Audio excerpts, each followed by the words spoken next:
In this video, we will be applying principles from cognitive psychology to better understand mental health and how we can deal with mental health issues. This is the outline of this video. We will first define what we mean by disorder. Then we will focus on anxiety. Then we will explore the mental health crisis that is prevalent throughout the modern Western world and only seems to be getting worse. And we will look at the factors that play into this developing crisis. Then we will explore some remedies for the mental health crisis and how we can apply cognitive psychology to improve our own mental health. In particular, we will focus on two particular methods: acceptance commitment therapy, which is relatively new, and cognitive behavioral therapy, which goes back to the 60s. Then finally, we will look at some of the reasons why mental health problems are on the rise, and we will look at that in relation to issues around meaning and purpose in one's life, and how the modern world makes it harder in some instances to find one's purpose and meaning. Finally, we will look at some general strategies for sustaining physical health as well as mental health that go beyond cognitive psychological perspectives and look more broadly at general lifestyle practices and habits.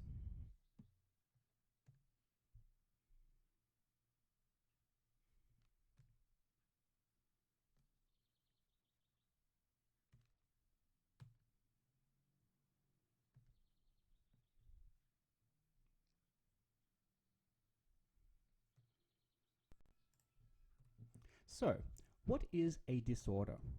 Is it simply defined as abnormal behavior or patterns?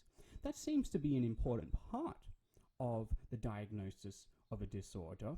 However, this can't be the only aspect of a diagnosis, because normal is not always good and abnormal is not always bad. A really salient example of this would be slavery before the Civil War. Slavery was the norm in much of the country.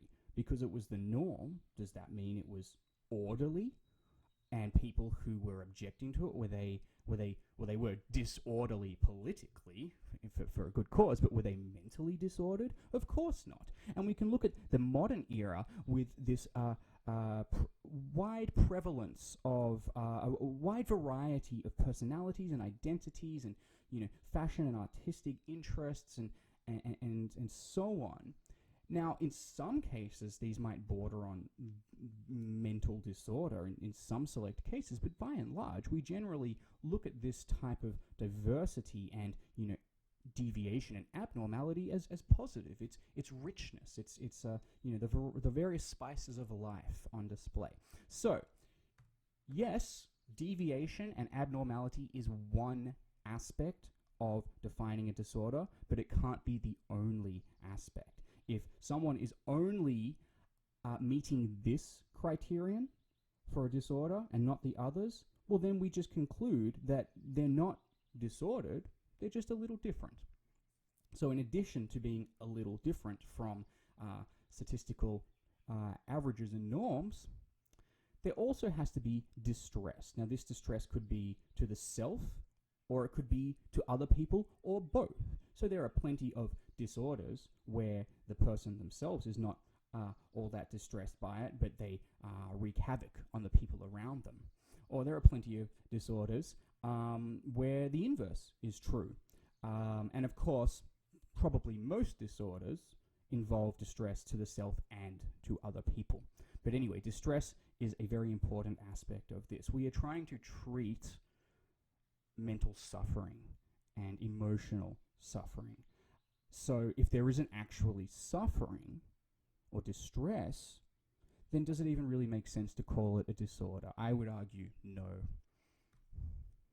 There needs to be some form of disability. Now, disability I mean in a very broad sense. I don't mean you're bound to a wheelchair or something like that. I mean, there are some of life's demands that you are unable to meet. So, for example, if somebody is diagnosed with obsessive compulsive disorder, then they will really struggle to meet life's basic demands, including cooking and cleaning and going to work and so on, because of all of the hygiene rituals that they feel that they have to follow. So that's another example of disability.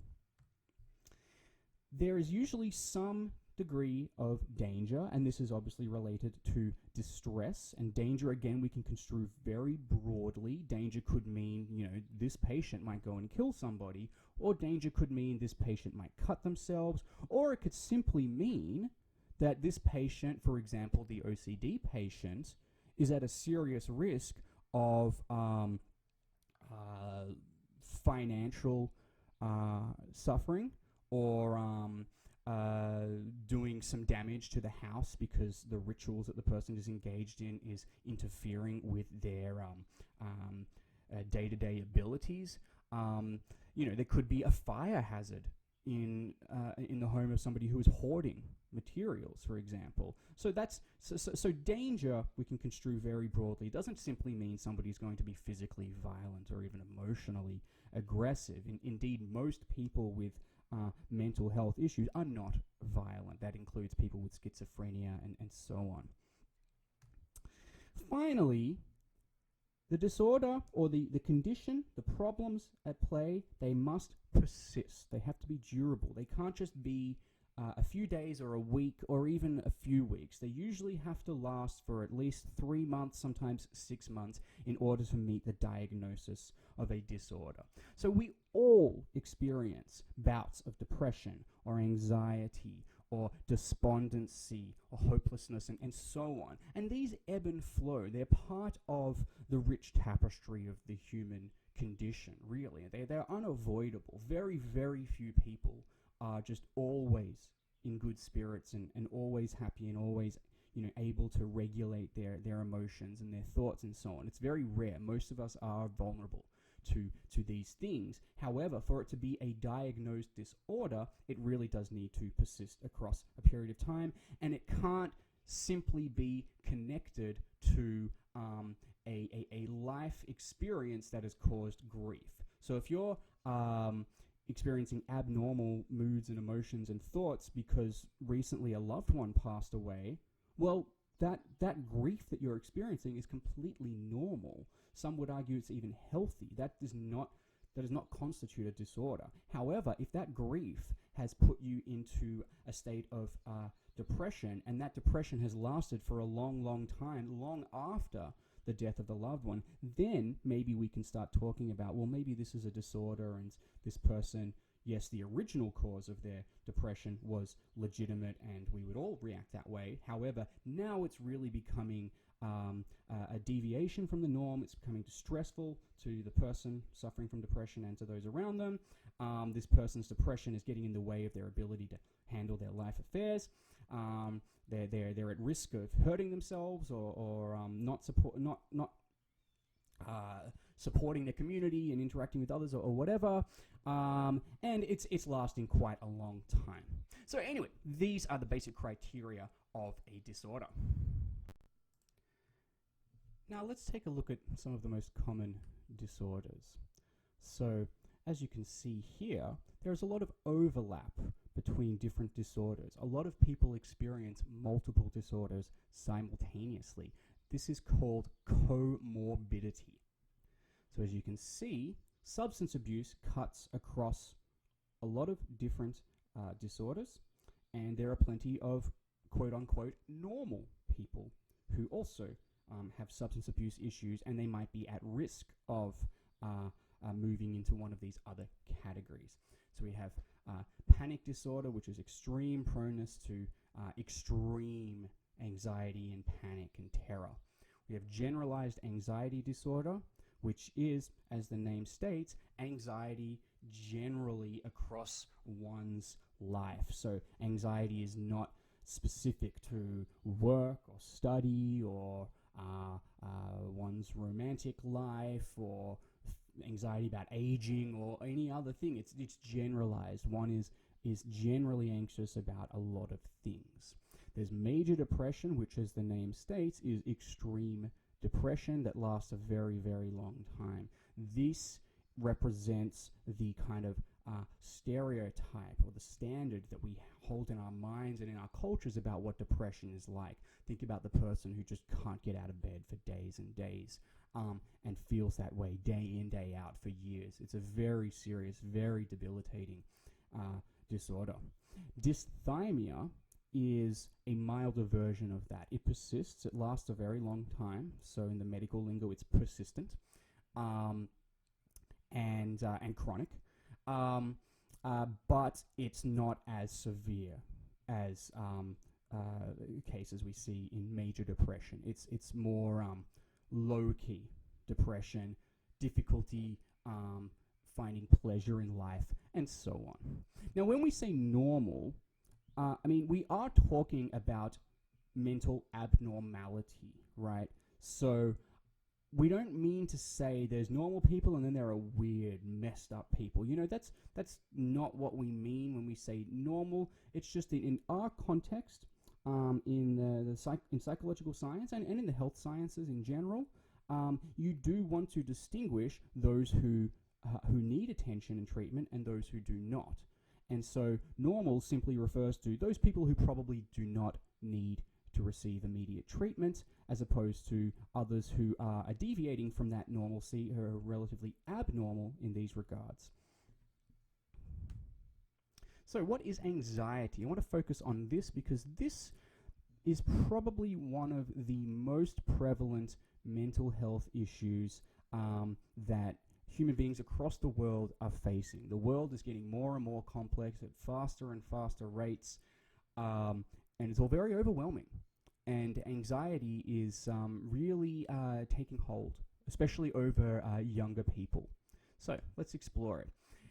Anxiety involves apprehension, general uneasiness towards a wide variety of things. Now, I say a wide variety. In some cases, people's anxiety is tied to a very specific thing. In other cases, such as generalized anxiety disorder, people are anxious about a wide range of very different things. Now, anxiety is not simply fear. For example, if I was hiking in the woods and I came across a grizzly bear, I should be fearful. It makes absolute sense for me to experience that fear. And another example might be the current coronavirus epidemic. Although we are still learning and we don't have all of the facts and information, it's certainly that there is something out there to be feared. We know the virus exists. We know it's causing harm and taking lives. There is actually something out there to be fearful of.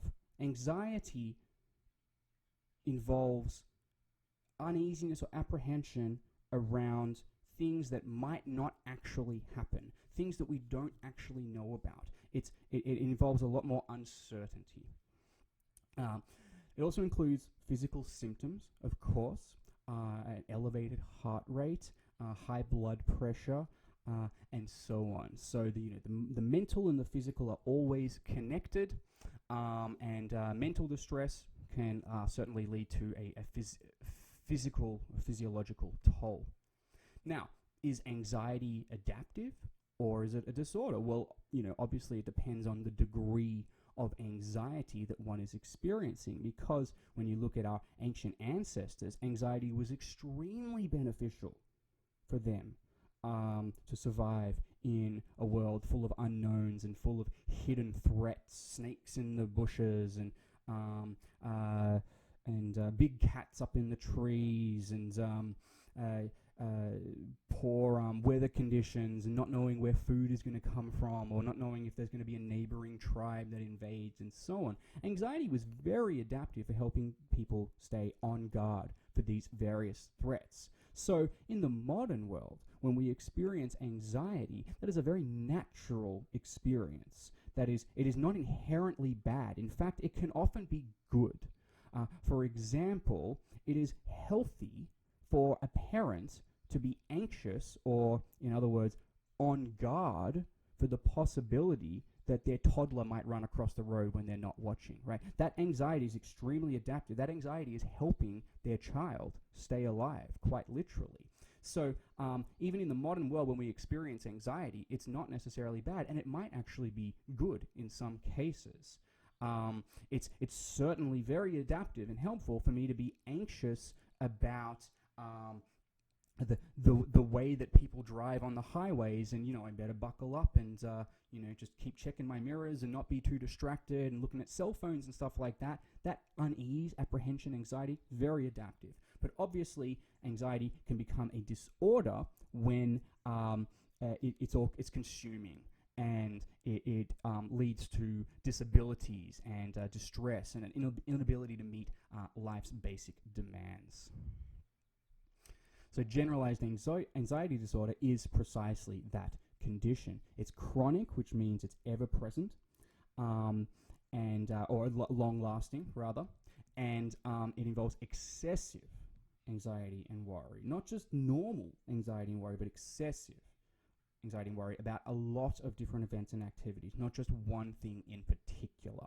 So in the example I just gave, if a parent is constantly anxious about their child running across the road, well, that's one particular thing, and it seems legitimate. It seems warranted by the circumstances. It's not excessive, right? But if that person, if their anxiety about their child running across the road was simply one particular instance or one particular manifestation of a more general disorder where anxiety is coming into play at every turn, at every decision the person makes throughout the day, well, then this is much more serious and debilitating.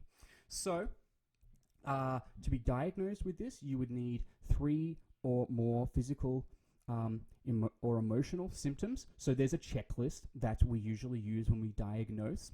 And you usually need to meet a certain, a minimum number of items on this checklist to receive the diagnosis, and it needs to be for a good period of time, at least 6 months in this case.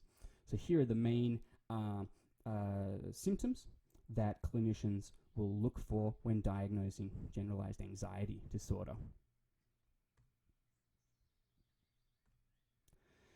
It affects roughly 5% of the population. It is slightly more common in women. However, we only know that based on the people reporting with anxiety and then receiving a diagnosis. We can't diagnose people that don't come to the clinic or don't come to the hospital. So quite likely there are many men out there who are not coming in to seek therapy or to seek help, probably due to long-standing, stereotypes and cultural standards about masculinity and about how men are. Women can talk about their problems with each other and have their own therapy sessions, but men are just supposed to kind of bottle it up and toughen up and just deal with it and get on with life. That's kind of been a very long-standing cultural standard, and it's obviously very harmful to the men who do suffer, and they suffer in silence. So it's quite likely that it affects men and women roughly equally. There are several diverse causes. It can begin, for example, when one experiences health issues, and these health issues kind of snowball into a person worrying about their diet or about whether they're going to get sick and so on, and then that worry, that anxiety in that one particular domain starts to spread out into other domains. That's very common. It can also have a genetic component. If your parents are very worrisome, anxious people, well, then you are more likely to be a worrisome, anxious person than somebody else who does not have anxious parents. Doesn't mean you're destined to be that way. It just means you're more likely to be that way. And it doesn't mean you can overcome it. It doesn't mean you cannot overcome it. It just means that that is going to be an ever-present factor, kind of affecting you, pulling the strings from within your subconscious and within your physiology, and like it or not, you're going to have to deal with that, maybe through medication or therapy or what have you. The sad reality, or maybe it's not so sad, the reality is that some people are just naturally more vulnerable to mental health disorders than others. The reason why I hedged my words just now and said maybe it's not so sad is because I thought, well, in another reality, everybody could be disordered. And in our reality, at least some people aren't disordered or prone to anxiety and depression. So some is better than none. And so that's why I thought, well, maybe we are living in the best of all possible worlds. Who knows? Anyway, treatments. There's a variety of treatments, and these treatments overlap with the treatments that we see for other things such as depression, obtrusive thoughts, and so on, a restless mind, and these symptoms that are very much related to anxiety. So research shows that with almost any disorder, really, a combination of medicine and therapy works the best. So medicine, in particular, SSRIs, and SSRI means serotonin-specific reuptake inhibitor. It's a very complex, clunky name, but it basically means that the serotonin neurotransmitter that helps regulate arousal and sleep and mood and important functions like that. It means that the serotonin is allowed to remain where it is in the in the serotonergic pathway, and it is not reuptaked in the process of neurotransmission. Now, I've probably revealed my relative ignorance on neuropsychology. I try not to enter that realm all that much, probably for obvious reasons. But anyway, we don't need to go into that. So that is a common medication for anxiety and depression. It's very interesting that anxiety and depression are treated by the same medication. After all, anxiety and depression often go together. One can be depressed about their anxiety or anxious about their depression, and so on and so forth. Also, generally speaking, people who suffer from anxiety and depression, even those who suffer from only one and not the other, they are consumed often by negative, intrusive thoughts that are very debilitating and overwhelming. And so it makes sense that negative depressive thoughts could lead to anxiety, and negative anxious thoughts could lead to depression.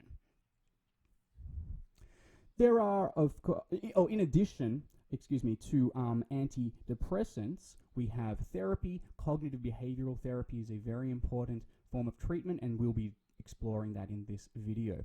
There's also, of course, general habits of relaxation training, meditation, and breathing exercises, and so on. Breathing might be the most important aspect of anxiety.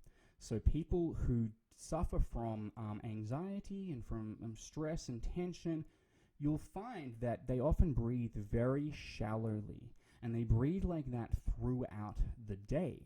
And there's an exercise you can do, and I would encourage you to do this in a very safe place, of course, just to see what it's like, what the toll that it takes on your system to go without a deep breath. And the idea is find a very safe place with, maybe in bed or somewhere that's cushioned so you're not going to fall over.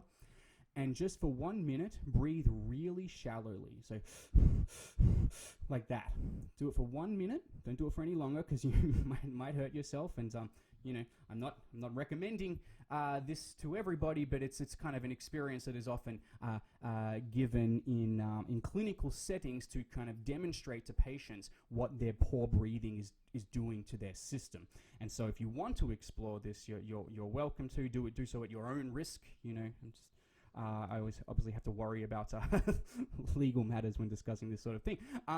But you just breathe very shallowly, and and then you'll see after a minute what it's like. You will feel a lot of blood rushing to your head. You will feel weak. You will feel like you might want to fall over, and you will feel generally very unwell. Now that's just 1 minute, so that's just an illustration of the toll that shallow breathing can have on you. Now imagine you're doing that every now and then throughout the day, and then day to day and week to week. That is going to take a physical toll, whether you like it or not. So practicing deep breathing, and as you can tell, I'm doing it right now, and practicing deep breathing and being mindful of your breath, watching your breath. Doesn't have to just be during meditation, but throughout the day, just check in once in a while. Oh, am I breathing properly? Let's just for the next 3 minutes, let's just focus on really deep breathing to just get back into that habit. So definitely watch your breath and your breathing habits. It's extremely important. So now I want to talk about the mental health crisis that is facing the Western world, and will likely spread to other parts of the world as well. We are seeing rising rates of depression and anxiety in particular, also suicide, self-harm, and various prescription medications. So here is the lifetime prevalence estimates for a variety of disorders, and as we can see, almost everybody, almost 50% of Americans will experience some disorder at some point in their life. So again, I emphasize that this is something we have to accept. We can't just wish it away. We can't struggle with it or against it. We can treat it, we can work with it, but we have to accept it. We have to accept that we are vulnerable to mental health disturbances, and we are vulnerable to extreme mental health disturbances. And that means we have to be on guard, and we have to be mindful of our behaviors, our thoughts, our feelings, and our habits. But more recently, this has become more and more alarming. We are seeing abnormal rates of disorder. As you can see, now the y-axis, multiply that by 1,000. So this is 1 million, 2 million, 3 million, and so on. As we can see, the number of SSRIs, which treat depression and anxiety, being prescribed has gone up a lot. It's gone up by 50%, from 4 million to 6 million in just 4 years, and it's likely increased after that. As we can see, depression and anxiety are going up, even though relationship distress and relational psychological disorders, marital issues and so on, these are not going up. So it seems like the changes in the rates of depression and anxiety are independent of other types of disorder, potentially. Looking at students now, American college students, there were 20.2 million in 2015, and roughly 1/4 of them were estimated to be experiencing diagnosable mental health problems. That means that roughly 1/4 of the students who are listening to this video are suffering anxiety or depression or OCD or something like that. Maybe they're not aware of the fact that it is rather deviant from statistical norms, and that they do have to get therapy. Maybe they feel like they can't afford therapy. Maybe they're ashamed to seek therapy. There are a variety of reasons to explain why 40% of these students will not seek help. Going by these numbers, that means there are 2 million American students, at least in 2015, who are suffering and are not seeking help for that suffering. Here are some other charts and figures for you. I'll let you process these in your own time, and I will proceed. So you can press the pause button whenever you like.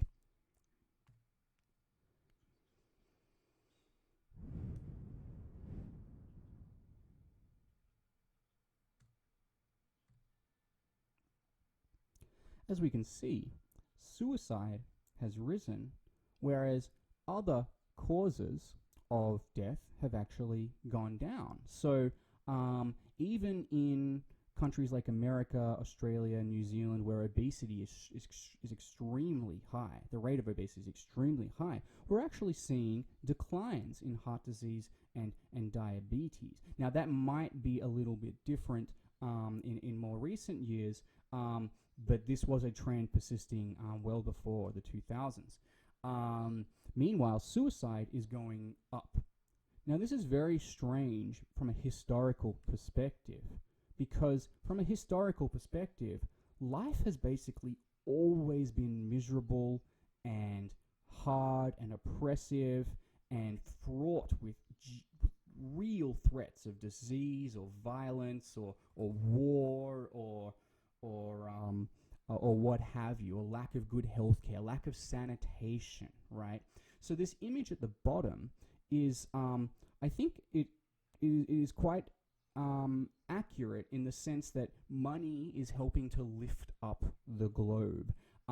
Economic development really has benefited people throughout the world. We now have running water, we have good sanitation, we have good, bridges and roads and tunnels and highway systems and good health care. Obviously, there are problems with the healthcare system, but one would much rather the American healthcare system than the healthcare system in a third world country, for example. And as you can see from this figure, it's really only very recently that the gross domestic product per person has risen to such heights. And as you can see, it's absolutely skyrocketed in the 20th century. We had an overwhelmingly fast development of industry and infrastructure, people getting jobs and benefiting the overall economy and so on. People's lives were lifted up. Recently, 2 years ago, I believe, for the first time ever, researchers found evidence to suggest that more than 50% of the world is no longer living in poverty. So when just around 50% of the world is living in poverty, that's considered a good sign, because it wasn't that long ago that almost all of us were living in poverty and in absolute hardship and day in, day out struggle. So obviously people still face these issues, and there's obviously a lot of economic hardship, for example, in rural America, in southern Ohio and West Virginia and Kentucky and so on, of course. But still, if one had to choose between living today and living 100 years ago, even in those regions, you would be pretty hard-pressed to not choose to live in the modern era. Things really have gotten a lot better. So, why is suicide going up? Why are depression and anxiety on the rise? What is going on? Clearly, economic development, as important as it is not the be-all and end-all of human happiness and prosperity. So even though one would much rather live in the society depicted at the bottom than the society depicted at the top, we are still facing a lot of problems that people were not facing quite as much 100 or 200 years ago. And this really requires an explanation. And so, for much of the rest of the video, I'm going to attempt to explain this rise in depression and anxiety and mental health disturbances and suicide, in spite of all of the wonderful, truly wonderful and cherishable economic developments that we have seen. Now, one last point before we move on to specific therapeutic techniques.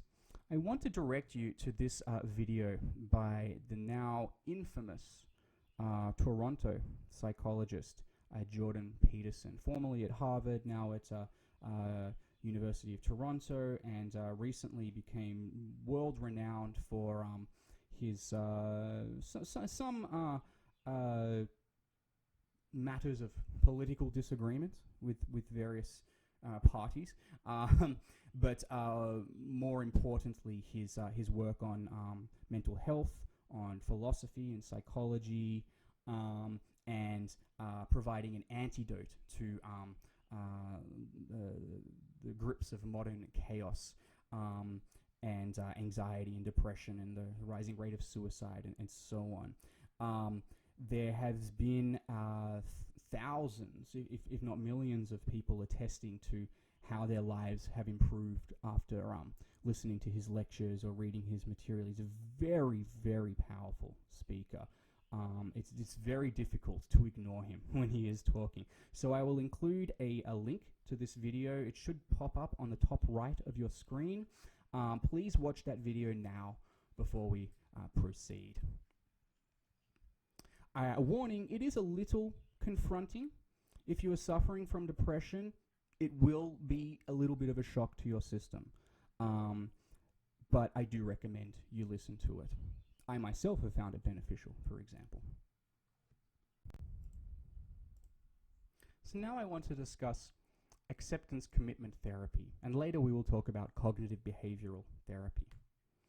So this was founded by Stephen Hayes quite recently, and as you can see here, I really like this quote: "Happiness is not a matter of feeling good. If it were, drug abusers would be the happiest people on the planet. Indeed, feeling good can be a very unhappy pursuit. Like a butterfly pinned to a table, happiness dies unless it is held lightly." So, in our ever-present pursuit of the better life, of happiness, of pleasure in particular, often this can be the undoing of our genuine happiness and well-being. So here's another piece of literature you can check out if you're interested in reading more about this type of therapy. It gives a lot of strategies for this type of therapeutic approach, and I'm using some of the strategies from this book here in this video. Again, let's return to Jordan Peterson. It's all very well to think the meaning of life is happiness, but what happens when you're unhappiness? Happiness is a great side effect. When it comes, accept it gratefully, but it's fleeting and unpredictable.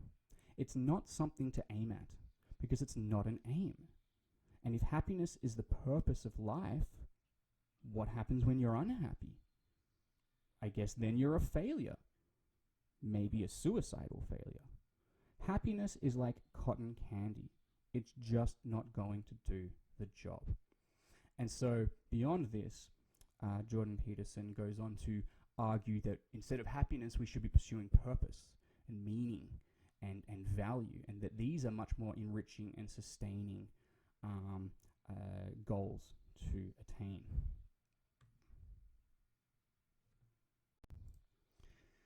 As always in psychology, it's important to look at our ancestors, how they behaved, the various pressures that they faced, and the various quote-unquote bottlenecks that the human species had to pass through in order to survive.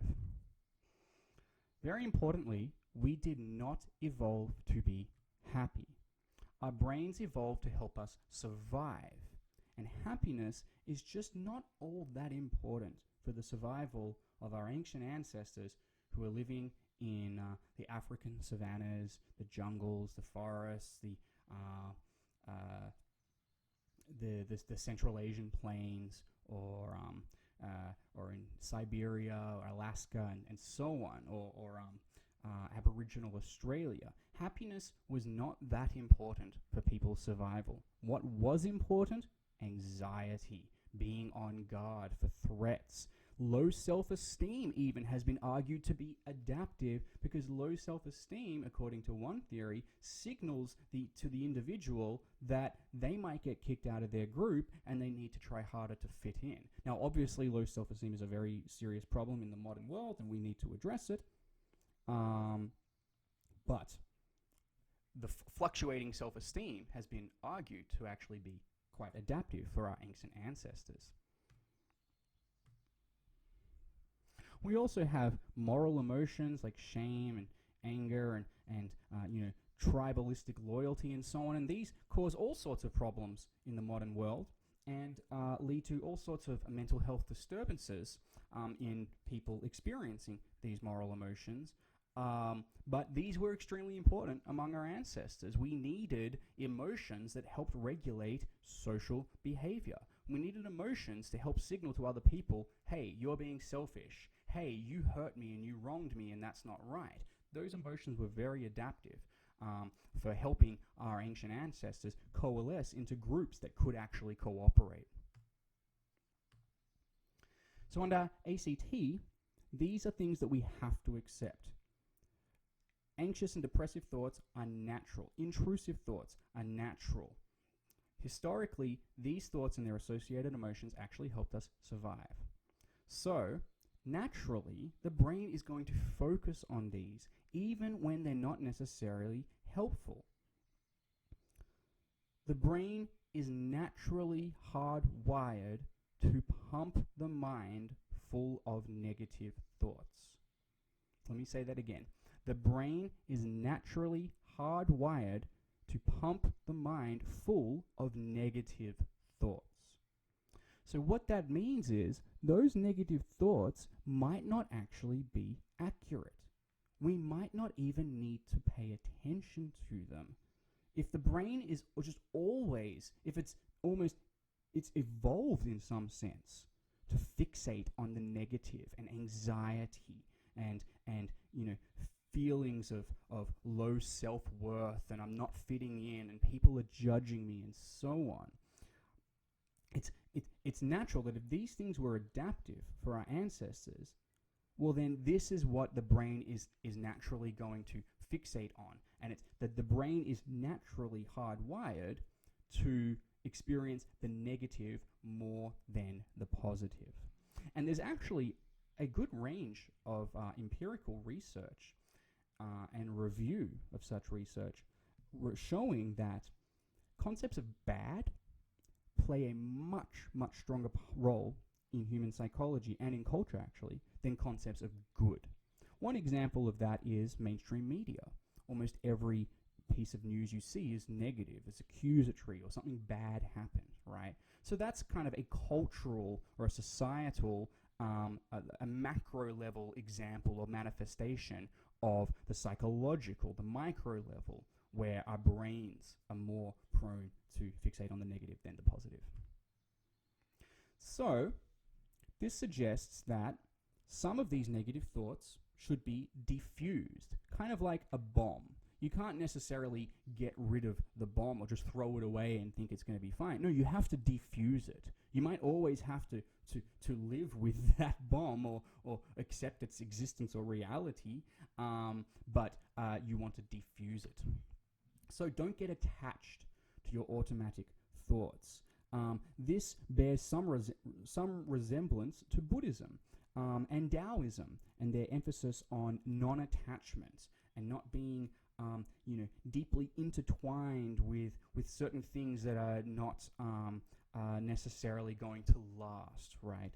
So Buddhists would even argue don't get attached to loved ones because loved ones might die. You can love them, you can cherish them, but don't act like your life would fail to have any value if you lost your loved one, right? Like you still need to survive with or without loved ones and friends and so on. So they extend this non-attachment idea even to the things that we cherish the most, our loved ones. That's obviously a deeper line, a direction of thought. But for our purposes, we can apply that here, wherein we have all these negative automatic thoughts, and we don't want to attach ourselves to them. We might want to recognize them or hear them out, but we don't want to attach ourselves to them insofar as we think they are really meaningful and they definitely are diagnostic of some sort of problem that we are experiencing.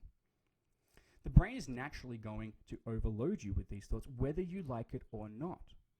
we can treat them, metaphorically, like leaves floating by in a stream or cars driving past a window, right? They're there, you can see them, they're not going away, but you can just let them go on by. And so ultimately, you want to focus on whether the thoughts are helpful. So for example, I'm pathetic is not helpful. I'm lazy, that might be helpful. Maybe you could work a little harder. Another strategy is you can kind of thank your brain and move on. Your brain is only trying to help after all. That's what it evolved to do.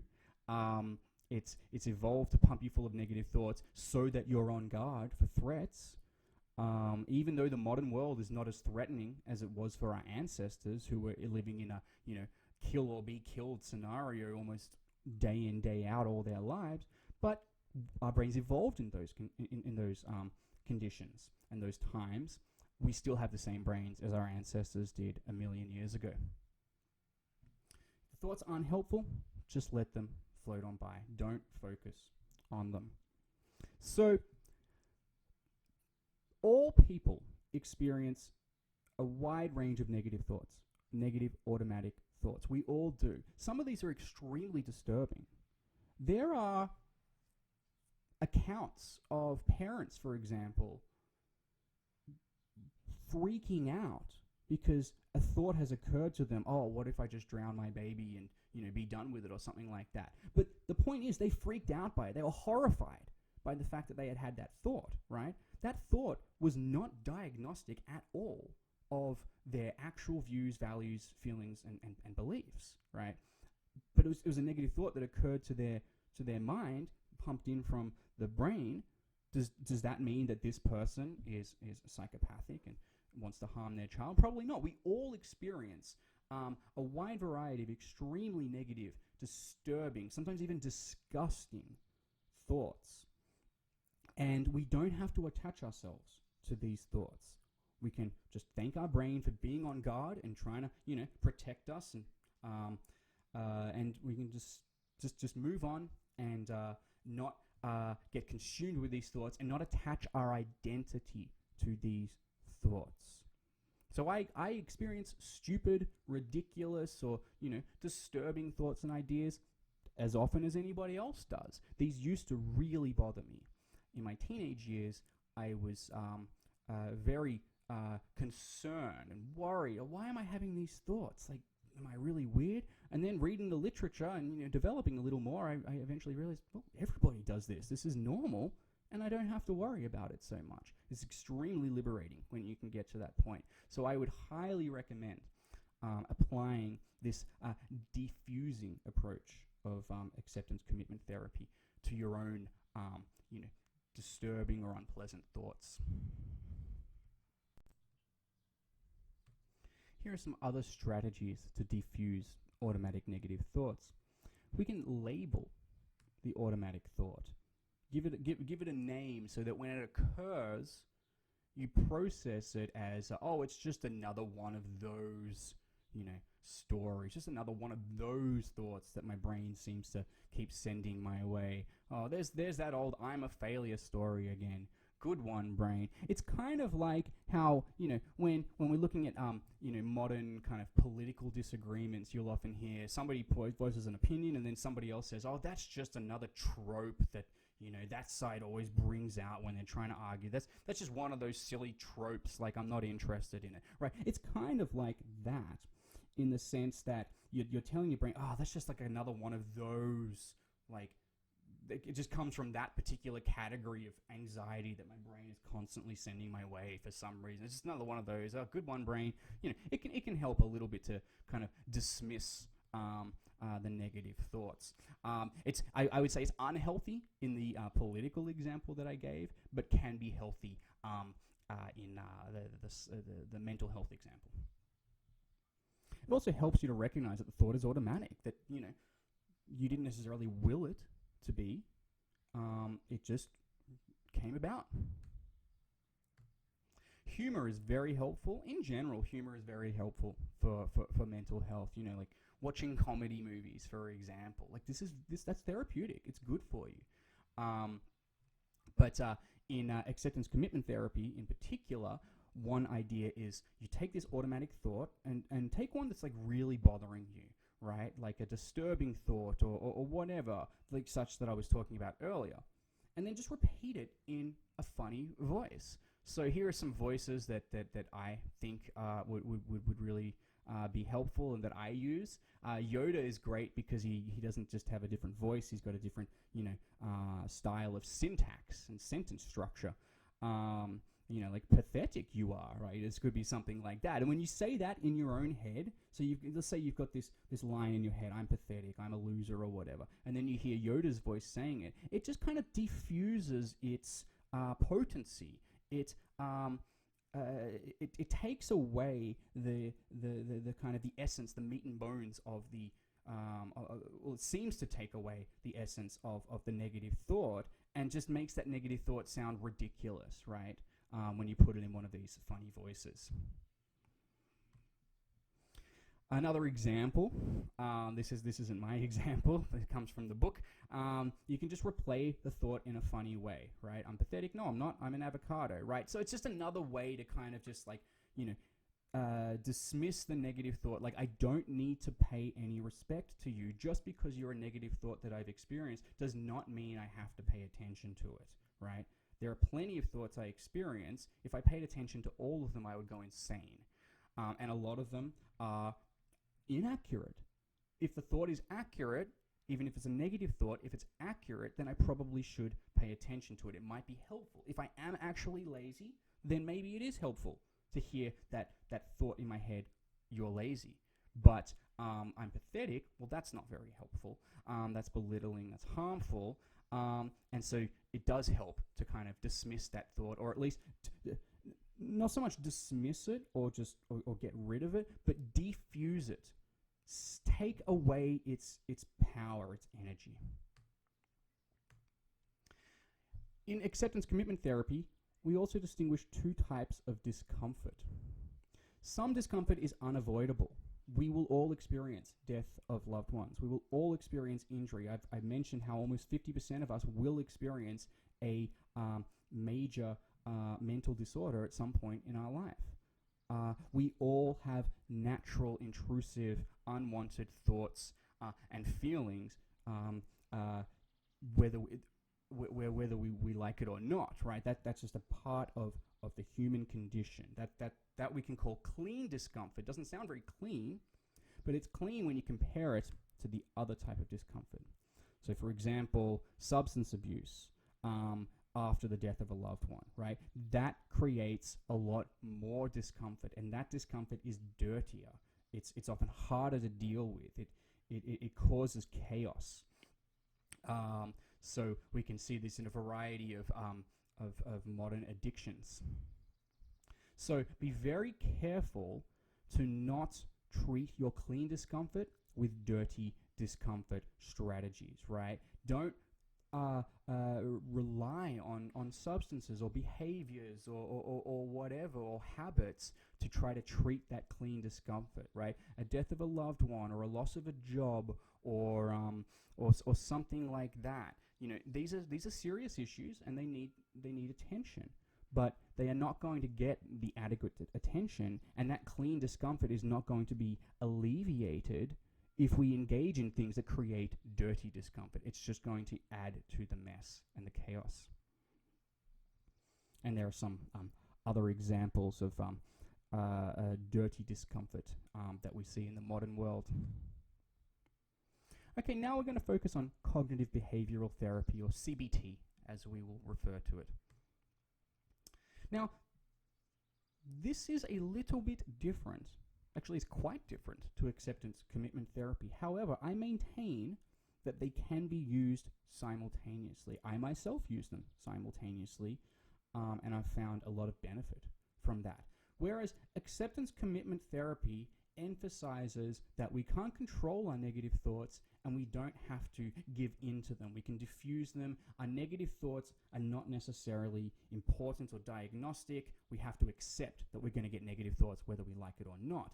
CBT is a little different. CBT recognizes that actually some negative thoughts can truly be debilitating and they do need to be challenged. So we want to reduce or change so-called faulty cognitions or faulty thoughts or harmful thoughts.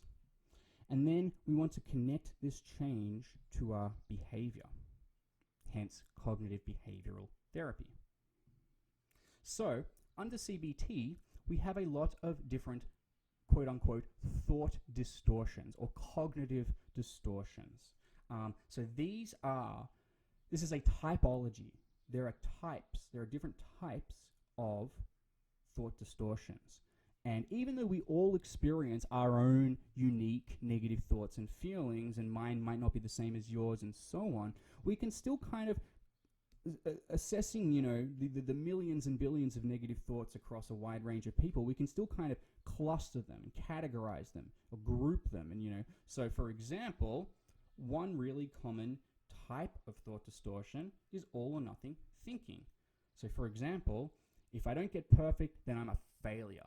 If anybody's seen the Will Ferrell and Sacha Baron Cohen film Talladega Nights, a really funny aspect of that film is that Ricky Bobby, Will Ferrell's character, grew up believing that if you're not first, you're last. Like if you don't come in first, you may as well have come in last, right?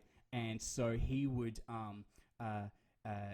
just go all out and drive like absolutely recklessly and crazy because his thought was like, I got to get first, nothing else matters. And if I crash and burn, well, that's actually better than coming in second, right? So that's a classic, really kind of paradigmatic example of all or nothing thinking.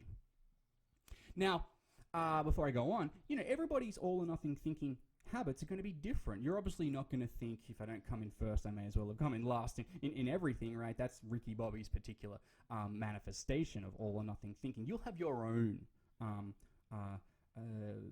ideas about all or nothing thinking. Maybe, if I don't get an A, well, then I may as well have failed or something like that. Or, if I don't get into the college of my dreams, well, then no other college will suffice, or something like that. Overgeneralization is another thought distortion. So we might see one negative event as representing something more general. For example, she didn't call me back, nobody will love me. It's obviously very similar to all or nothing thinking, but we can see some differences as well. Mental filter is another one. We focus on negative details. I don't care if I got an A+ for my lab report. I totally screwed up the methods section, right? So it's similar to all or nothing thinking, but with a different kind of flavor of it. So here, it's not that we don't recognize the A+. It's, the quote I've written is, I don't care if I got an A+. That might be a bit extreme. We still recognize that there's an A+. We still recognize that we're doing well and we might get into the college of our dreams or whatever it might be. But we can't help but fixate on where we messed up, right? So within the global picture of like, I did a good job and like I'm getting good grades and cool, I'm probably, near the top of the class or whatever, your mind can't help but focus on where you went wrong, right? Now, that can be adaptive, of course. If you want to pay more attention to your errors than to your strength because you want to improve the things that you're erroneous in.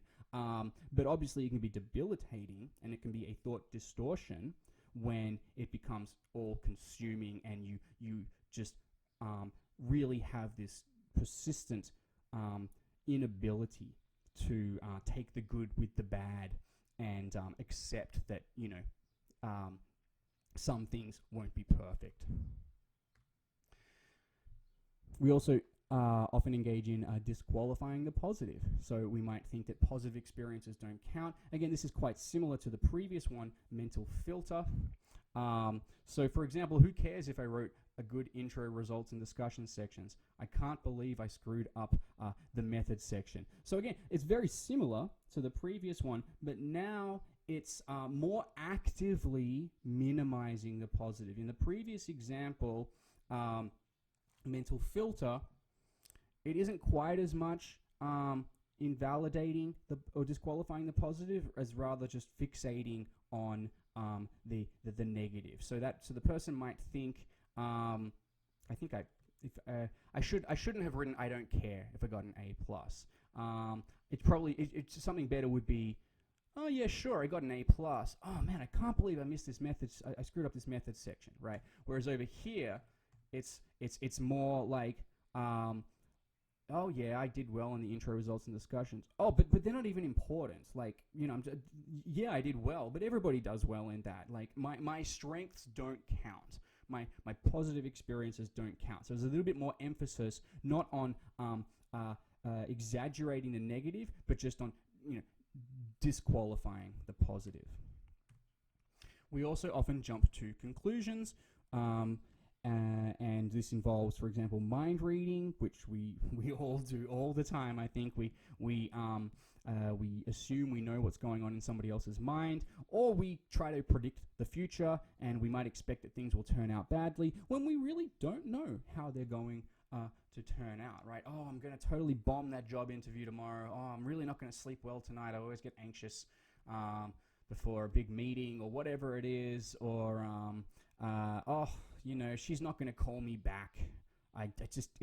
The things never turn out well for me, and she's not interested, right? Well, look, there might be some legitimacy behind those statements, maybe, but the point of this thought distortion is that we don't actually know. You can't predict the future simply, even if you have prior experiences that might justify some, fortune telling and future predicting, you still don't know for sure. It might turn out completely differently to how you expected, right? So that's how we might treat a jumping to conclusions type of thought distortion. Some other examples: catastrophizing. So this is common in people with panic disorder or generalized anxiety disorder. Might exaggerate threats and problems. It's also called magnifying. Emotional reasoning. We might assume that negative emotions necessarily reflect the way things really are. So this is really quite similar to acceptance commitment therapy, which we discussed earlier. You have a negative thought or feeling, and then you assume that it's true. So often, we'll say, oh, I really felt like my colleagues were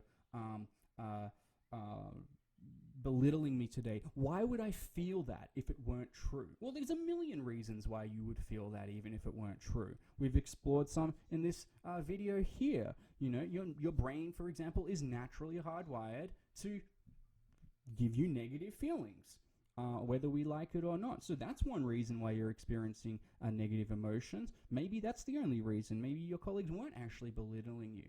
Again, look, one of the difficulties with this approach to thought distortions is that people might worry that they're being, gaslighted. And when we say gaslighting, it means, kind of somebody's had all these worries and concerns, and then you just kind of like gaslight them and say, no, doesn't exist. You're not. Everything you're worried about is irrational. Just get over it. None of that happened, right? And then you're left thinking, wait, I could swear that happened. Wait, I don't get it. I've been feeling this way, and I've had all these thoughts. I'm really confused right now. So it can feel a little bit like that, like invalidation. Like, oh, come on, like you're overreacting. You're catastrophizing, and you're just reasoning based on emotions. Things aren't as bad as you say they are. Just harden up and get over it. It can feel a little bit like that, and that's the risk. But that's not the type of therapeutic approach that I am recommending, obviously.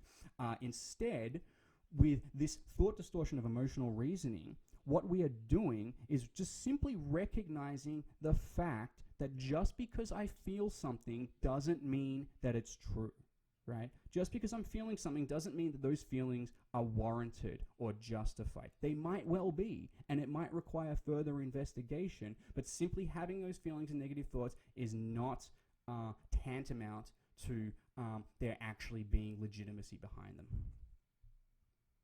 So here's an example, right? Why would I feel so anxious if there wasn't something serious going on? Well, there's a million reasons why you would feel anxious.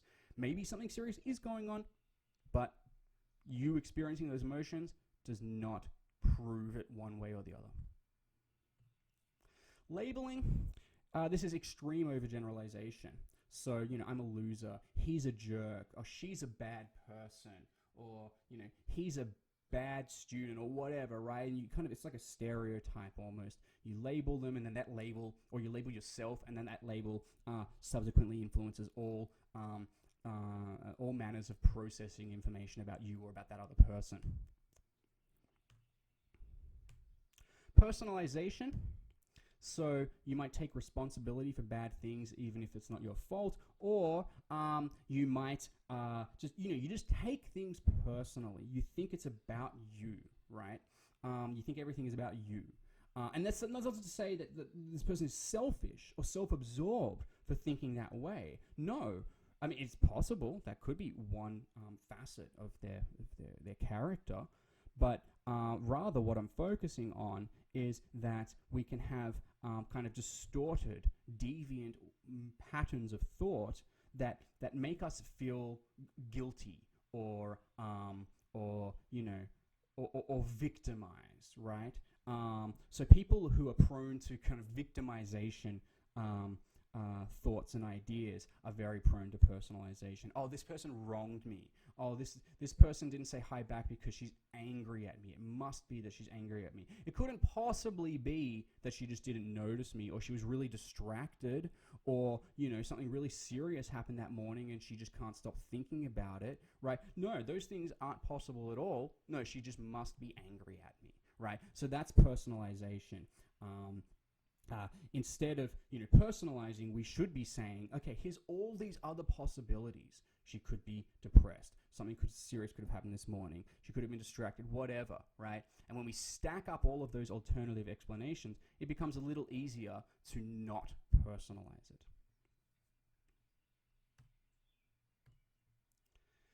Another example is control fallacies. So some people might say they have zero control. I'm just a helpless victim. There's nothing I can do.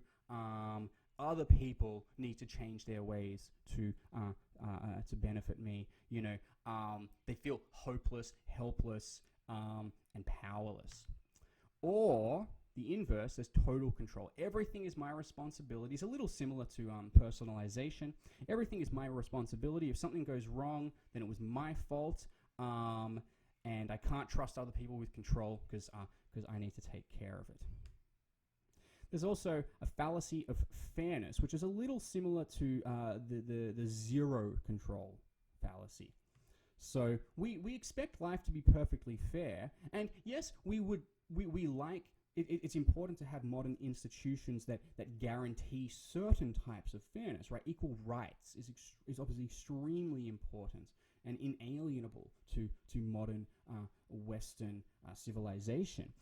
So equal rights of employment or voting or what have you. We obviously need to insist on fairness in these domains, but beyond that, the reality is life is never going to be fair. There will always be people born better off than others, even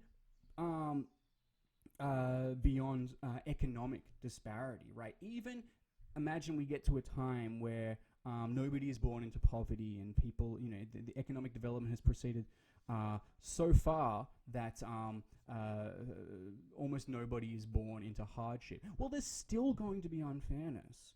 In a sense, there's still going to be people that are born taller or shorter or smarter, or somebody's born with autism, or somebody's born with multiple sclerosis, or I'm not sure if that's congenital, but anyway, there's always going to be the genetic lottery, among other things as well, right? Like bad luck happens, you were at the wrong time, the wrong place, and something bad happened to you. There's always going to be quote unquote unfairness in this world, and the problem with this thought distortion of the fallacy of fairness is that it can get in the way of us actually resolving our problems in a healthy way, right? If we just blame society, oh, society's unfair or whatever, that's not actually good for you. You're not taking control of your situation. You're not going to get any better with that type of attitude.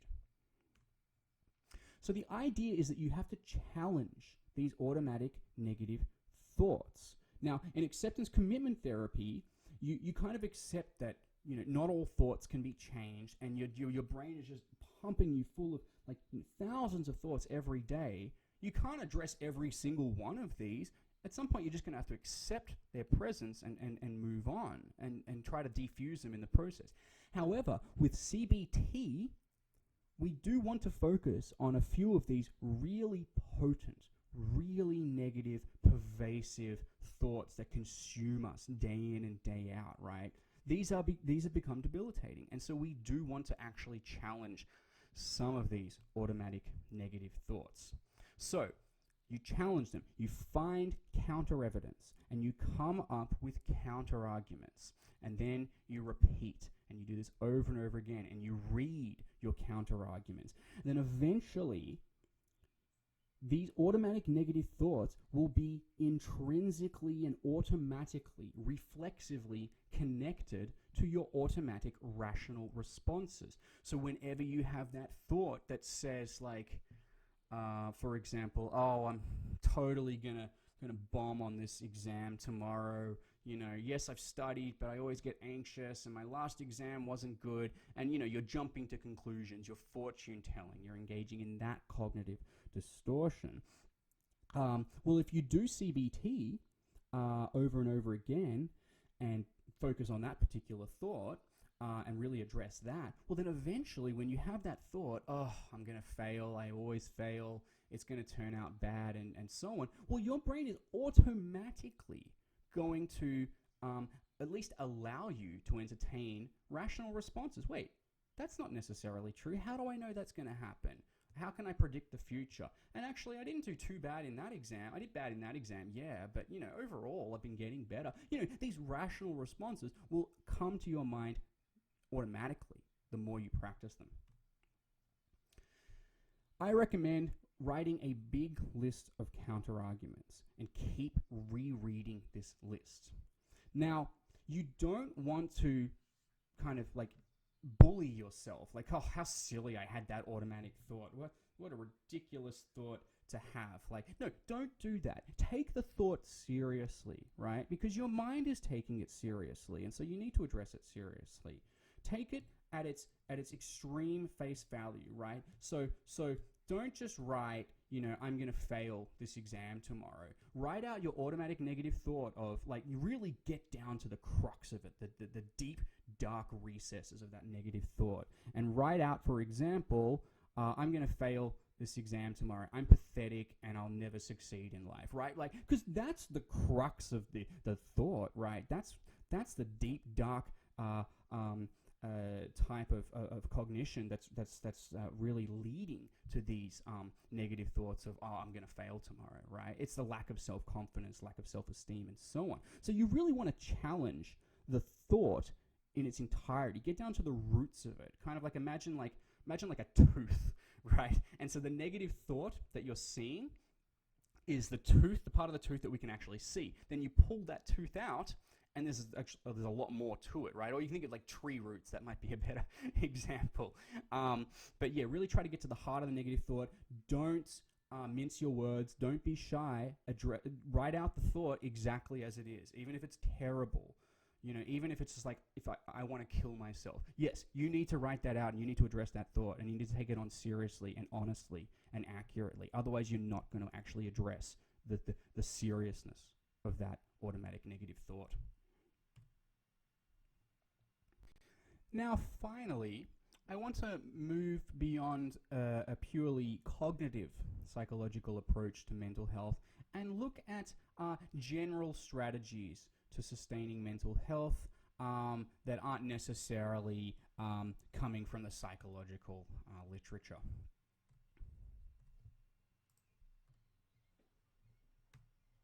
So there are some contemporary issues that we are all facing, and I think overstimulation lies at the crux of it. It's the crux of it. It lies at the heart of it. Look at the roles of technology, the internet, social media, and so on in our lives, and compare that to even 20 years ago, let alone 40, 50, 100 years ago, right? Our species is not accustomed to these things. Our brains were not did not evolve to engage with these devices and media. And so one has to ask, are they imposing an unnatural, a detrimental effect on the human mind? We are also facing a crisis of meaning and purpose.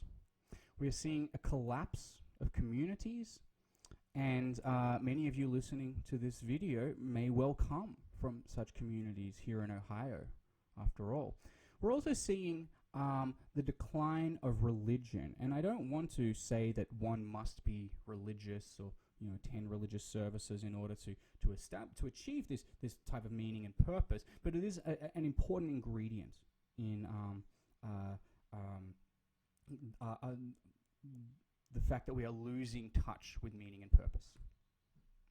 So internet addiction is a real thing, because when you think about it, why wouldn't people be prone to getting addicted to the internet? The internet has everything on it. Everything, almost everything you want and that you need and that you're looking for, you can find on the internet, right? You can get social sustenance in chat groups and social media. You can get the news. You can get sexual stimulation, obviously. You can get entertainment. You can order food. You can order goods. You can do shopping. You don't have to leave the home anymore to do shopping. And obviously right now in the time of coronavirus, that's what we're all doing, I think. So there's so much on the internet. The thing that you are carrying around in your pockets has more power, more computing power than the first computers that were ever made. I've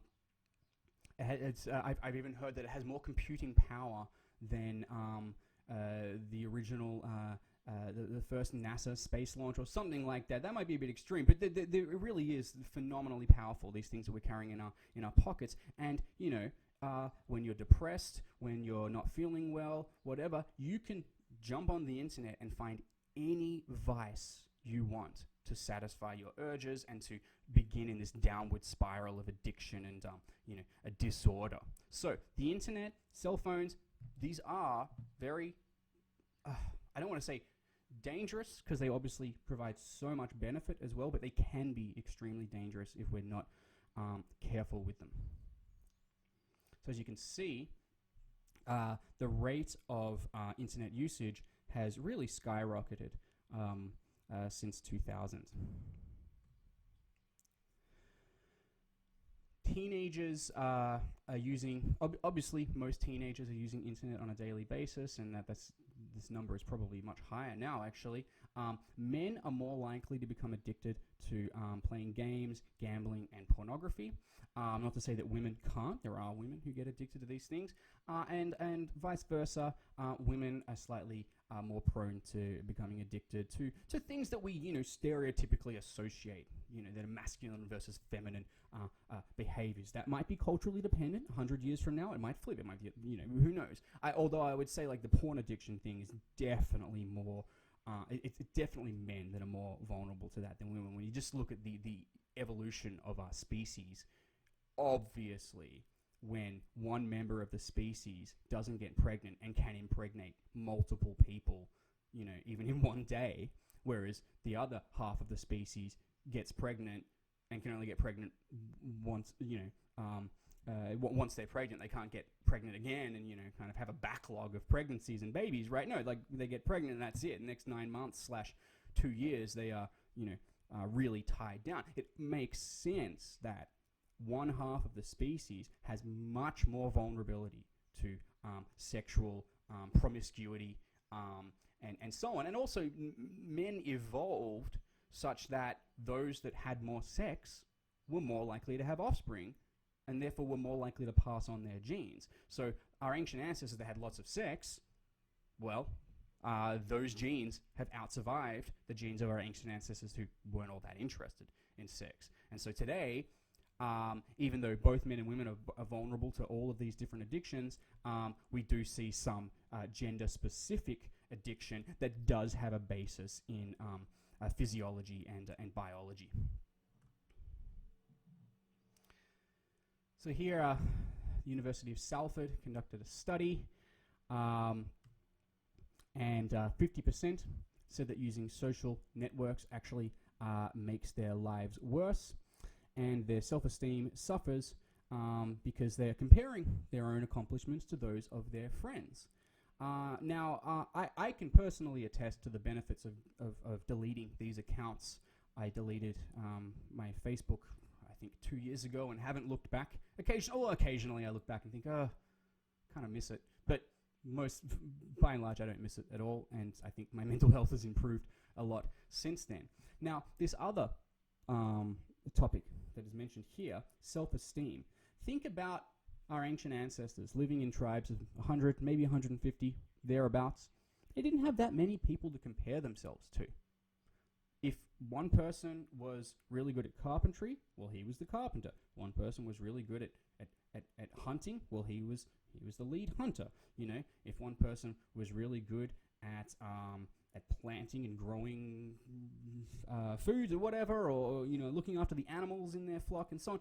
People had roles. They had purpose, and it was clearly defined, and they didn't have all that much competition for their role and purpose. In such a small society, right, it's easy to distinguish yourself and recognize your own self-worth, your own how you're an important member of society. Well, now there are 8 billion people on the planet, and we're all interconnected.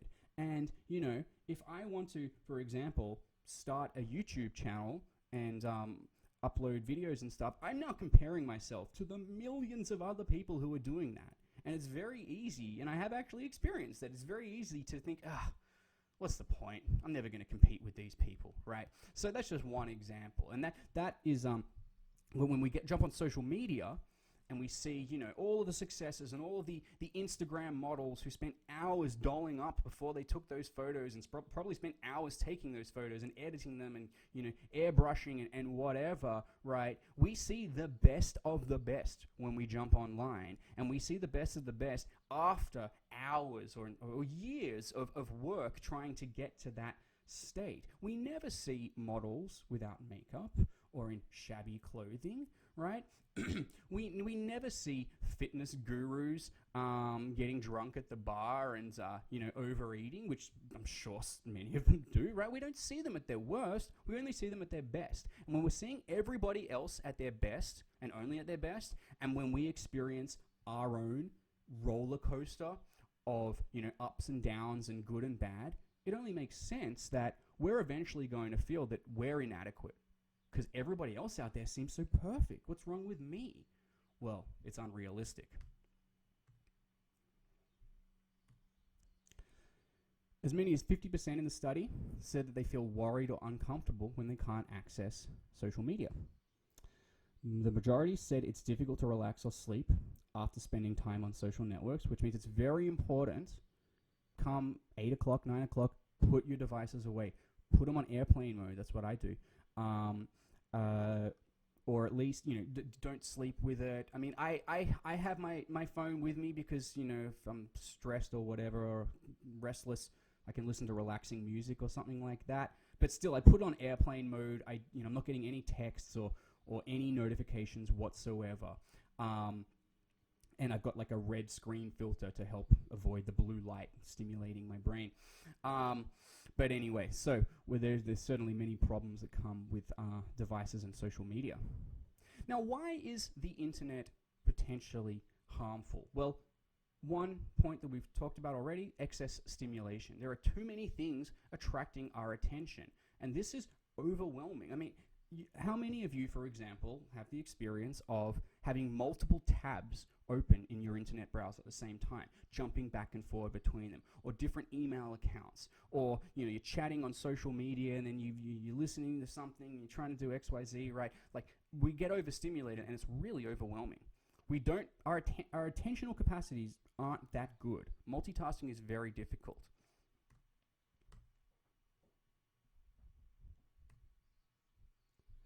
There are also multiple distractions when we use the internet. The internet has everything on it, as we discussed. And it's easy to say, like, oh, while I'm working, I really should put on some music. And then you go and look for some music, and then you get distracted by this other video that you saw, right? It's very easy to get distracted, and it's becoming harder and harder to stay focused on, the task at hand. We also have multiple devices, right? Cell phone, computer, tablet, and so on. Amazon Alexa or whatever. There's also this issue of bright light. Bright light tells the brain it's daytime. We need to stay awake, right? All organisms on Earth, every single one, not sure about oceanic organisms, or all land and air-dwelling organisms on Earth evolved in relation to the daily cycle. You know, sun rises in the east and then sets in the west, and then it's dark at night. That is the context under which we all evolved. And so when the brain receives bright light from a cell phone or from a TV screen, or even, you know, you turn the light on to go to the bathroom in the middle of the night or something like that, well, the brain kind of takes that on as thinking, we better get up, or if we're awake, we better stay awake. Hey, it's light time. There's threats and opportunities around us. You know, we better be on guard. That's what the brain is subconsciously thinking. Before we get to social pressures, so on this topic of the bright light, if I'm wandering around at night before going to bed, I'll actually just use the flashlight on my cell phone, and I'll try not to turn on lights above me, and so on, because I just kind of want to keep my environment dark as I'm getting ready to retire. Also, I use an app that turns the cell phone screen into red. I use that on my computer as well, actually, and that's really helpful. So, the social pressures we see on the internet. Well, we evolved to constantly track our social status, to constantly see, well, how are we doing? Are we fitting in with our tribe? Are we going to get kicked out? Is somebody going to kill us even? You know, intra-tribal violence was very common. And getting kicked out of the tribe was also very common. We had to be on guard for that, because if we weren't in a group, we would be dead, period. I can't imagine an ancient ancestor surviving on their own. Humans are social creatures. We don't have big claws and big jaws and stuff like that other animals have. We need each other to survive. And so it makes sense that in that context, we evolved to always be on guard for our social status. Oh, are we fitting in? He doesn't like me. What's wrong? You know, what? And so on. So you know, fluctuating self-esteem is actually quite beneficial. However, let's apply this to social media. Social media is an absolute minefield. There are threats and social pressures all over the place whenever we jump on line with social media. Okay, the next reason why the internet can be harmful involves excess sexual stimulation. So this is me kind of quoting the average human brain, especially the male brain. We need to find lots of potential mates urgently. Oh my God, look at all these hot babes. Wait, what's a computer? Anyway, look at all these hot babes, right? The brain isn't necessarily distinguishing an actual person in the flesh that you have an opportunity to relate to and interact and maybe develop some sort of relationship with.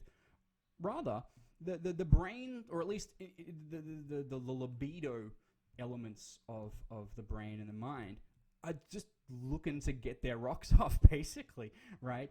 They're looking for sexual stimulation, and sexual stimulation could come with actual sex, or it can come with porn and that sort of thing, right? So our brains are extremely vulnerable to the excess sexual stimulation on the internet.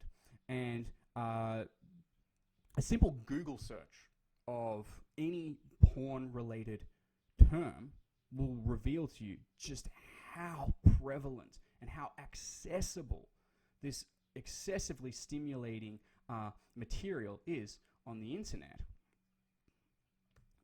So going back to this just wrapping up this topic, I have some videos to show you, but it's very harmful because it's almost like, you are flooding your brain with dopamine, which is exactly what happens when you take a drug. And so porn consumption at this level really is akin to taking drugs. You are overloading your brain with an excess rush of dopamine and stimulation and pleasure. And if you do that over and over and over and over and over again, well, then that becomes your main source of pleasure. And it's much harder to derive genuine pleasure from other things in your life. You'll be more irritable. You'll be less happy. you might not sleep as well, and so on and so forth. Okay, some strategies to reduce harm from the internet. We can reduce the number of tabs that we're using. We can start with a plan, right? We can use app blockers and set timers and stuff like that. So I try to check my phone every 30 minutes thereabouts, and otherwise I just keep it on silent or vibrate. Or we can, starting with a plan, we can focus on what we need to focus on, the work at hand, and then try to put everything else to the side. We can write a to-do list, and then that way you'll get to the other things eventually. When I'm working on my computer, I try to only have the one tab accessible, and all other tabs that I might have opened along the way, they're in a different browser window. I mentioned cell phone strategy, and as I mentioned, there are some apps and also some glasses that you can purchase. Actually, Flux and Easy Eyes are free. Flux is for the computer, Easy Eyes is for the phone. There's probably some other apps. These just basic. I think the iPhone actually has it built in now. It can be automatic, and it just removes the blue light from the screen, which is what's stimulating the brain.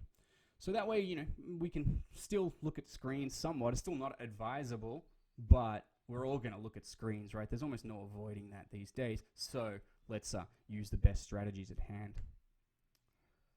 So this is my desktop background, which is occasionally helpful. The problem is, I have notes like this around my computer, reminders, stuff like that. I even got one from the Joe Rogan podcast. Discipline is license. I don't even look at it anymore. And when I do look at it, I just ignore it because I've seen it so many times, right? So these things have limited value, but occasionally I do actually look at this and I do actually process it, and I do remember, oh yeah, these are my bad habits and I need to work on them. So it can be helpful, to have these little notes and reminders. So when it comes to excess stimulation, again, really be wary of internet porn. Here's a couple of videos for you, and I'll provide the links. They should be appearing in the top right of your screen now.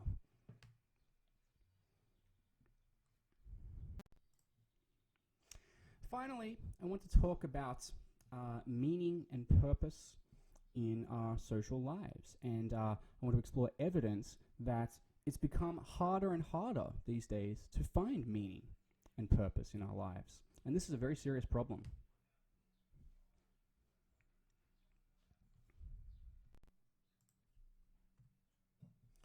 So a lot of research shows that religion is associated with happiness and life satisfaction. Usually across the globe, regardless of what culture we look at, people who report self-describe as being religious usually also express higher levels of happiness and life satisfaction, although there are, of course, plenty of exceptions to that. This is mainly among those who are living in difficult circumstances, and it's mainly due to religious belonging, not religious belief. So there are certain religious beliefs that are certainly going to be beneficial, of course, and some that are going to be harmful and detrimental. But the main locus of really almost any social psychological phenomenon that we see emerging from religion emerges from the social, the belonging aspects of religion. Religion, more than anything else, is a matter of community and social support and social connection. And although I don't have time to explore it in this particular lecture, I look at it in other videos and in other undergraduate courses. But there's really good argument to be made that, and there's a lot of evidence to support this, that religion really forms the foundation of civilization in general. Archaeological research, for example, suggests that religious temples and places of worship preceded agriculture, and agriculture emerged because people were already living around that sacred temple and they needed to sustain themselves. And religion has been proposed to have helped societies expand and people to trust each other, right? If we all believe that God is watching us and is going to punish us if we do something wrong, it's a little bit easier to trust each other, right? So anyway, that's a bit of the background. There's a lot of really interesting research on the role of religion in facilitating human social connection. So this is research by Diener and colleagues. Diener is a very eminent psychologist, and in this study, they managed to recruit over 400,000 participants from representing 79% of the human population. So basically, they were able to get participants from almost every country in the world. They couldn't get China because China's a very authoritarian, kind of closed system. It's difficult to do research. Well, these days, it's getting a lot easier, but it's always been a bit difficult for non-Chinese to conduct research in China. Anyway, Diener and colleagues measured participants' self-reported levels of purpose and meaning in life. And they compared people who said they were high in religiosity, they were very religious, or they were low in religiosity. And then, so the left figure is people in poor economic circumstances, and the right figure is people in good, successful economic circumstances. And so what's interesting is that, yes, the effect definitely increases when you look at poorer economic circumstances. So when life difficulties are high on the left there, then you see a much larger effect, but the effect still persists on the right there. There's still an average difference that even people living in good circumstances, well, the more religious they are, the more meaning and purpose they experience in life. So I emphasize that the value of religion lies primarily in the sense of belonging that it affords people, the community values and social support. Robert Putnam, a sociologist at Harvard, wrote a book about this. It's been very widely praised. And he argued that actually people in social groups in general have a buffer against stress and poor mental health. He used the example of bowling teams and found that people in bowling teams were actually really quite happy. And he argued that it's because they are able to sustain some degree of community and social support. So that it doesn't have to be a religious community, but as we saw in the previous slide, people who report being religious are on average slightly happier and have more feel more sense of purpose. Now, another source of purpose, obviously, is one's occupation and one's employment status. Being unemployed is very unhealthy. It's very hard to derive a sense of purpose. I mean, if you have children, that makes it a little bit easier because when you have kids, your sense of purpose is really clear. You've got to raise your kids and, help them grow up to be good, law-abiding, decent people, right? But still, being unemployed is still going to be a very important factor. So, as you can see, the rate of depression really increases quite a lot as unemployment persists longer and longer. So now I want to explore, just finally, some various strategies and factors involved in establishing life satisfaction. So, on the one hand, it's very helpful to engage in social interaction. We need this. We're social creatures, whether we like it or not. It's very harmful to engage in excess isolation. Obviously, this is a very triggering statement right now because we're all living in isolation during the coronavirus epidemic. And so, I mean, look, not to weigh in one side or the other, or not to conclude with me siding with one side over the other, but there is a legitimate argument to be made that excess isolation could actually be more harmful than the spread of coronavirus, because we could see things like suicide and depression increase, and it's very serious. We have to worry about that. Not to mention job loss and so on. I mentioned social media. Social media has probably had net positive effects on society. It's easier for people to communicate. It's easier to fact check. It's harder for people to get away with wrongdoing and lies and falsehoods and so on, right? And we can connect with relatives across the world and so on. However, most of the time, for you as an individual, I'm not talking about for society, I'm talking about for you as an individual, most of the time, social media is not good for you. It's unnatural. Our brains are not used to it. Cell phones are a very modern device, especially smartphones. I still maintain that our species was not ready for this technological revolution. So be very careful with your social media usage. Set rules. You have to look after yourself. You have to regulate yourself, because nobody else is going to do it for you. That's the harsh reality that we're facing. You also need some quiet time for self-reflection, right? In addition to social interaction, you need time alone to think and to feel and to process.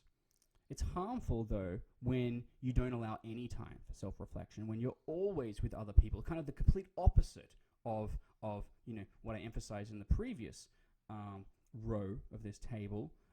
Social interaction is necessary and we need it. So some people can go too far in that way. Physical health is obviously really important.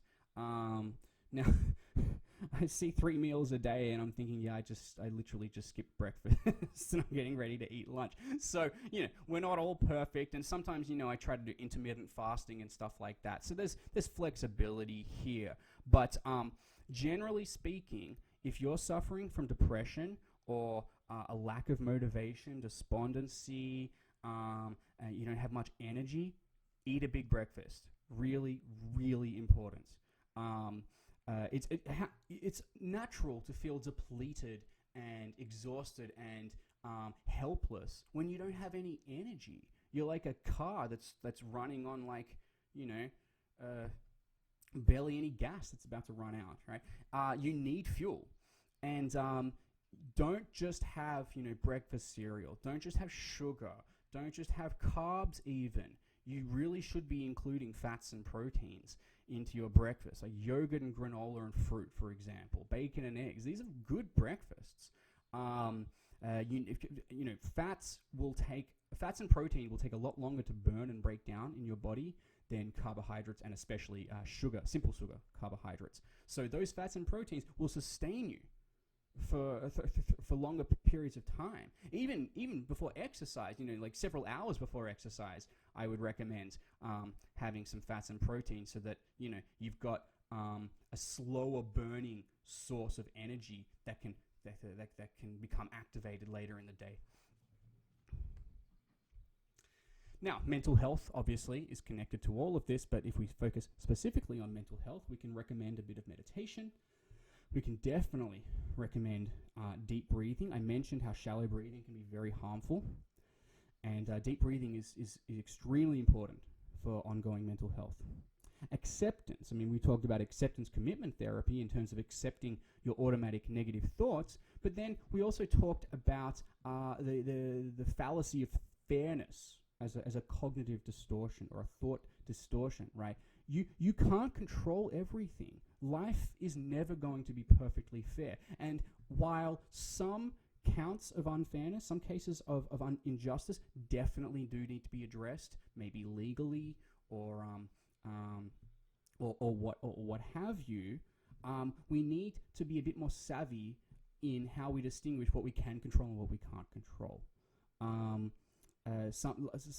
In some respects, life is just unfair. We have to kind of accept, to some degree, we have to accept the cards that we've been dealt, right? You can't control everything. You also, you can't control other people. You can't make people like you more, or you can't make people be nicer to you. But you can choose your friends, or you can practice more self-awareness, or you can try, practicing cognitive behavioral therapy or acceptance commitment therapy so that you're not as bothered by the things that other people do to bother you. So, in addition to acceptance, gratitude is really important. And this is something that is recommended by almost everybody in the mental health community. A victim mentality, there is a place for victim mentality. Obviously, when a group of people is being victimized because they are a member of that group, like a racial group or something like that, yes, that's unjust. That is evil, and that needs to be challenged. But I'm not talking about a societal level analysis here. I'm talking about you as an individual person. Victim mentality does not help you. It will harm you. It will make you a weaker person. It will make you less capable of facing life's challenges. One way to combat victim mentality is to recognize what we should be grateful for. How wonderful it is that even though we might have a lot of problems in our life, and I respect that we all do, we live in a free country. We live in a country where I can say whatever the hell I damn want to, and, I might face some repercussions, but I'm not going to be thrown in jail. You can't say that about probably the majority of the world. Look at China, for example, 1.4 billion people. You absolutely cannot say whatever you want in that country. We live in a country where obesity is a problem, not starvation and famine. That's a very new phenomenon. Obesity is terrible, but it's not as bad as famine and death and starvation, I would say. We all have some friends. We all have some family. We all have the means to pursue good health. We have the means to get education, right? We have these things that our ancestors didn't have. And I'm not saying that everything is great and hunky-dory. I've spent a lot of this video talking about how there's a modern mental health crisis, and how, the things that we should be grateful for, that's not the be all and end all. We need some other things as well, because mental health is a huge problem in spite of economic developments. What I am saying, though, is that there are things we can be grateful for, and it's really helpful for you to be grateful. Whatever you can find to be grateful for, hold on to it, explore it, invest in it, because it will benefit you. We also need self-discipline. Now again, this is getting harder and harder. It's so easy to become overwhelmed. You jump online, you're feeling a little confident about yourself, and then you see all of your friends looking amazing in their Instagram photos. Or you're seeing all of the successes that other people have made, or you're seeing that guy can bench press more than you. How did he get so jacked in such a short amount of time? Why am I struggling so much? Or why didn't I get that paper published? Or why didn't I, everybody else around me is getting A's. Why aren't I getting an A? Right? It's becoming harder and harder to overcome this sense of helplessness. But you do have a source of motivation and a source of accomplishment, and that source is you yourself. That's not to say that there aren't life circumstances that will make things harder, of course, or there might be unjust laws or systems of power, absolutely. But one thing that you can always count on is that you have you to depend on, right? So, to put it bluntly, get your life in order. That might seem like a command. It might seem disrespectful. I certainly don't mean it to be. It's meant to benefit you. So laziness can be a real problem. We need to work, we need to accomplish, we need to create and contribute, and we can't do any of those things if we're lazy. And overcoming laziness can begin simply with getting off your butt and doing the laundry, or cooking a meal for somebody, a nice gesture, or going for a walk, or knocking out that piece of homework that you've been procrastinating on for a long time, or in my case, grading those pieces of homework that I've been procrastinating on for a few days, and so on, right? You want to be self-aware. You want to understand your own tics and your own sensitive points and your own vulnerabilities, so that you can avoid falling into these traps. So in conclusion, remember that you don't just want to think and analyze. You want to observe yourself, right? Observe yourself neutrally, without judgment, without prejudgment. Imagine you have your spirit has kind of left your body momentarily, and you're watching yourself. What do you do? What do you think? What do you feel? What's going on in your mind? There's a Buddhist meditation on this, for example, where you rely on the observing mind, as they call it. And you simply just watch metaphorically. You observe your thoughts and your feelings and what's going on in your mind. And one of the results of that type of meditation is the realization of how chaotic and turbulent our minds are. So that's very helpful to simply observe that, but also just observe your own tics, your own vulnerabilities, what triggers you. And you don't necessarily have to change that, but if you don't understand it, then there's nothing you're going to be able to do with it. It's very important to find balance in your life. Don't be just a workaholic. Don't be just a party animal. Don't be just a recluse. Don't be just an extrovert who can't handle any alone time. You have to find balance. It's really, really important. And finally, I'll conclude with this really important message, especially in these trying times. Treat yourself like someone you are responsible for helping. There's a great line I heard from Warren Buffett, who's an American, a very successful American investor and billionaire. He said that he teaches students this. He says, imagine that when you turn 18, you get a new car. And it's a great car, you love it, it's beautiful. However, you're told that that is the only car you will ever own. You are not allowed to ever get another car. So how are you going to treat that car? You're going to really look after it. You're going to, check its oil every day. You're going to polish it every day, right? You're going to get it checked regularly to make sure everything is looking good, right? And you're certainly not going to harm it. You're not going to drive recklessly, and so on, right? So why don't we think about our bodies and our minds and our brains in the same way? It's the only one we've got. We're not getting another one unless, religions are correct. So we need to look after it.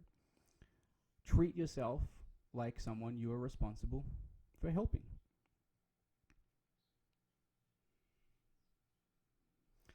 And that concludes this video. Please contact me if you have any questions.